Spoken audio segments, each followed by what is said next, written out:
And we're back, and we have this. I'm your host, BKP. You're watching FYNTV.com, and I'm here with Cami Ledford. I apologize. I was announcing. I know somebody else by another name, so I apologize. I'll go by anything. Huh? I'll go by anything. Okay. Well, Clean. we certainly know you're Clean. not Dr. Whaley this morning. It is time for our segment from the Georgia Cancer Specialist, and I'm here with Cami Ledford. If you hear, we're in beautiful. Are you cold? It's a little chilly, but it's going to be great. Though. It's blue skies, so I think it's going to be beautiful. It's just a matter of getting through these first couple of hours of chilliness, which is great. We're mailing it in this morning. It's Friday. If you can't slack off on Friday, when can you? When can you? Glad for you to join us. We hear the noise in the background of the train. Beautiful fall weather in Blue Ridge. Come up and see us. Thank you for joining us. Dr. Whaley is traveling, and a little chilly. We're debating on what Friday we're going to take the show indoors. I'm okay. Just maybe need to get the thick next socks. Friday might be a good one to think about. You think next Friday might? Huh? It's pretty chilly. Well, we were out here, Cami, and it was 100 at this time in the morning. It was like hot. So it's like it was only 2 months ago. Let's talk about something. Let's switch direction. In North Georgia, a colleague of yours, a good friend of many, died this past week, Dr. Roof. Correct. And you will be giving the eulogy today. You will be doing that. And let's talk about primary care in North Georgia. I think sometime, I want you to share memories and talk about your colleague, but sometimes we think of major metropolitan areas just because we think that's where the premier care is. And it's good medical facilities, but we are so blessed in North Georgia with medical facilities and doctors like Dr. Roof. So share a little bit about him this morning. Yeah, so Dr. Roof has actually, he practiced here for 30 years. And one of my favorite things was to always give him a hard time because this is Blue Ridge and we do it outdoors, and that's the great thing about being live. We have the restaurant delivery trucks and things like that, and always comes early. He comes early. He's got to get in here for the crowds this afternoon. But continue on. Yeah, so I always like to tell people that he actually helped deliver me when I was born, and then stuck around long enough to hire me too. And so, Oh, that's interesting. So I always gave him a hard time about just how old he was, but we were actually about 30 years apart. But yeah, he came here, he started practicing, and he knew the land, he knew the culture, and that was huge. So for example, when you had somebody with type 2 diabetes, he knew that our culture, what our Thanksgivings consisted of, was there was going to be cornbread on the table. There was going to be fried foods on the table. There was going to be potatoes on the table. That was our staple food, and he was able to work with that. He didn't just tell people, no, you can't have that. He would make deals with them, and so yeah, I mean, I shared with you a minute ago that one of the things, one of my first patients had a spider bite, and I was just kind of freaking out because the patient, and I was very green and new, so I didn't know, I just come out of graduation, but this spider bite looked pretty nasty, and I think it was most likely just infected. But I went to him and I said, Dr. Roof, this spider bite, I'm kind of worried about it. I think it could have been a poisonous spider. And he was like, well, what does it look like? And I told him, I said, it was just kind of nasty and red. And he said, when did they get bit? And I said, 3 days ago. And he said, well, if a patient ever comes in with spider bite from 3 days ago and they're not dead, you can mark brown recluse and blackwood off of your suspect list. And I was like, oh, okay. That was like common sense stuff. It was And obviously you don't die from brown recluse, but I mean, I think his point was that use your time and think about, timing is everything. And so he just had that common sense. He always kept it real. And so he never got upset. I could ask him if rain was wet, and he would say, well, that's a really good question. I mean, I've heard, yes, rain in fact is wet. And then I've heard, no, well, some people say it's not. I mean, he never would completely come out and answer you because he wanted me to develop my own style of practice. He was very easygoing, and he knew his people. I can tell you too that before I started working for him, I worked as a nurse at Fannin Regional. And I'm telling you, I could call him at 2 o'clock in the morning and and ask him about a patient, wake him up from a dead sleep, and I could mention the patient's name, and he'd say, oh yeah, that's so-and-so. They are married to blah, blah, blah, and they have 3 kids at home. One's in college. I mean, he could just knew this.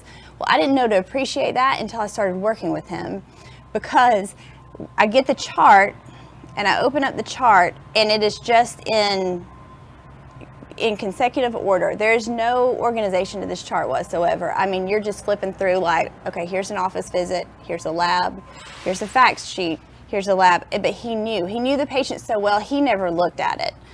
He knew the patients, he knew their families. Oftentimes he had delivered the baby, taken care of the baby, and probably the mother as a pediatric patient, taking care of the mother and most likely the grandmother too. And so it wasn't uncommon for him to take care of 4 generations. And that's how you get to know your patients. That's how you get to know the realness of medicine, because oftentimes it's not rocket science, and I think oftentimes we have to feel like we go off to the metropolitan areas to get the best care, and really it's right here in the mountains with people that know you, and that's the secret to medicine, is knowing your patient and getting out of the textbooks. And that's what he taught me, was to get out of the textbooks. Well, you know, a lot of times when you have a primary care physician, obviously you want good care, but part of the good care is you come out as a patient and you feel like not just the knowledge of the doctor's knowledge of what may be wrong with you, but also the feeling that they cared about you. That's right. Yes. You come out feeling like a patient and a Right. human and a person. And I think that's what often gets missed, is not feeling like a person. And so he always listened, and he knew you. He cared enough to listen to you. And that's the one thing I hear all the time when I get people back from the metropolitan area, not picking on metropolitan, just anywhere else, that I don't really feel like they even heard what I was saying. You know, I was trying to tell them this, and they just said, well, you just got to do this. And that's what I always would get tickled with Dr. Roof about. Take, for example, the food. He would make deals with them. All right, tonight you can have cornbread. We'll talk about the potatoes by, Thursday. He would work it out with them. So he heard them, and he knew that they were not going to be able just to give this up, because this was part of our culture. This is how we were raised. And so he definitely knew the person. So it's... Well, let me ask you another question. I mean, now how long did he practice here in North Georgia? I believe, I know it was over 30 years. Sherry, his wife, could probably tell me better, but I don't want to give away my age, so I will calculate up in my head that it was, it was right about 30 years. So. And you're 29, and I mean, it's right. No, in the age actually, there. I'm sitting here trying to do this. I'm like, no, I'm going to have to add about 8 more years to that. So I think have it was to- I had closer to to be very- 36, 37. I had Not to- 40 years, though. I can tell you that.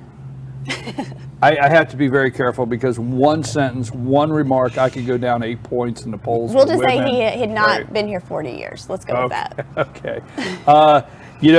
Primary care physicians in North Georgia, like Dr. Roof, some people feel in medicine today, you in your profession, talk about some of your, because we're going down this, and it just makes me think, talk about some of your patients that come in that now, I mean, everything's a computer question, and you're getting put in the computer. The patients feel it's a little not very personal, or Exactly. do they take a kindly offense to that in a way? Yeah, and I think there's a huge fear that that it's going to go out on some database that's going to be able to be hacked, and that there's going to be a privacy issue. So the concern is real. It does keep things more uniform, and I think that the goal is to help unify some of the care, so that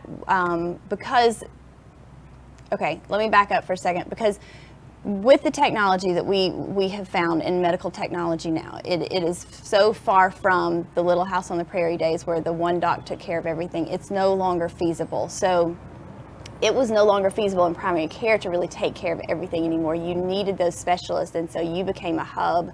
And there was not but just maybe a handful of patients that I had that did not have a specialist as an arm to their health care. So with that in mind, it helps all of that become uniform, because these people, especially our elderly population who did grow up with primary cares who took care of everything, including deliver their babies and help them take care of the babies as they grew up. It helps this information stay uniform so that every single time you're going to a doctor and a specialist, you're not having to retell the whole story. The goal is that that information is there, it gets passed along safely to the next specialist, and that specialist is aware of your situation, of your health, and can take it from there.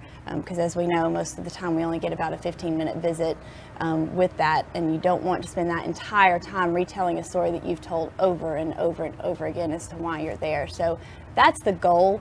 It's also, like I said, just to keep things in order so that we don't give you an antibiotic or a blood pressure medicine, and this person doesn't give you an antibiotic or a blood pressure medicine, and you go home and take both of them and, you know, fall it on the floor because your blood pressure's now 80/50. So there are safety measures to it. It's not just a convenience thing, but I definitely hear patients that are concerned about getting hacked in. But I can tell you that we, for the most part, take as much protection as we possibly can to make sure that that is not the case.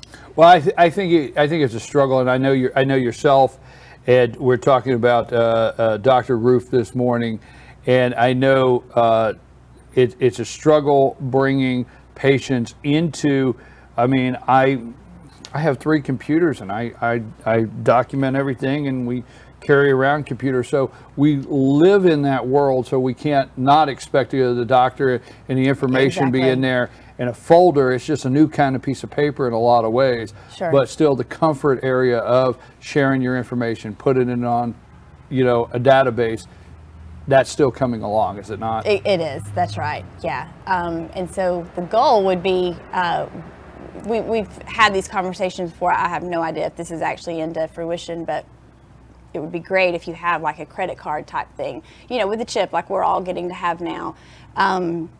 That was your database, but you kept that. That was your property. And so that when you would go, you know, you could turn that and they can get your information.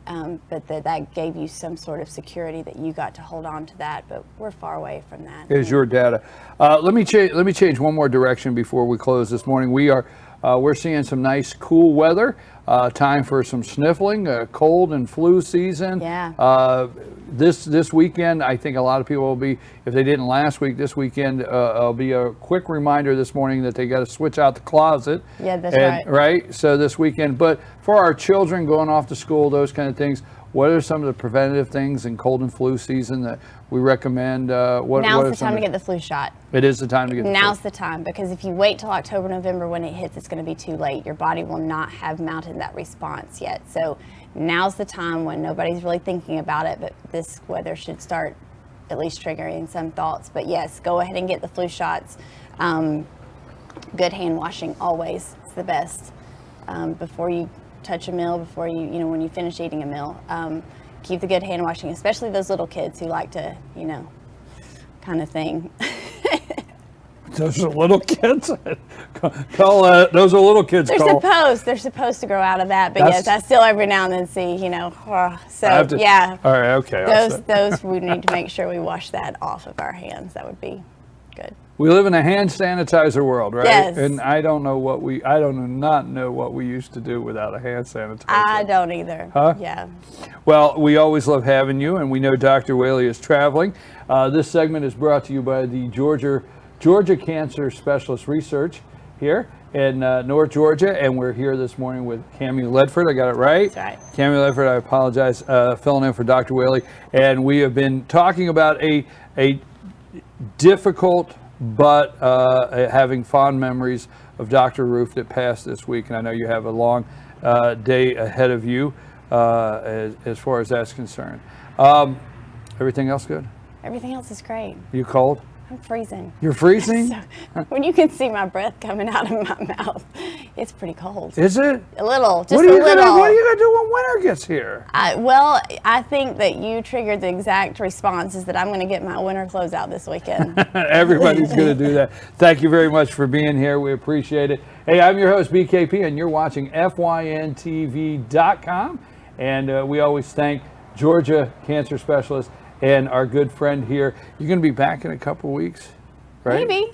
If he keeps taking vacation, sure. Yeah, every time I turn around, I get an email, and, you know, I got an email the other day. I'm going to be in China. I'm Yeah, what? he's got like 6 weeks of vacation. So I think that I might be back. But I got to give him credit. Oh yeah, he's worked a lot of time for this. He does a lot. He does a lot. We didn't talk any politics, right? Deal? We didn't. No, Right. we kept it clean. Absolutely. Kept it clean. We'll wait till off the air. I'm your host, BKP. Good morning from beautiful downtown Blue Ridge, and we'll be back, and we're going to talk some politics then when we get back. Take us a break there, Cole.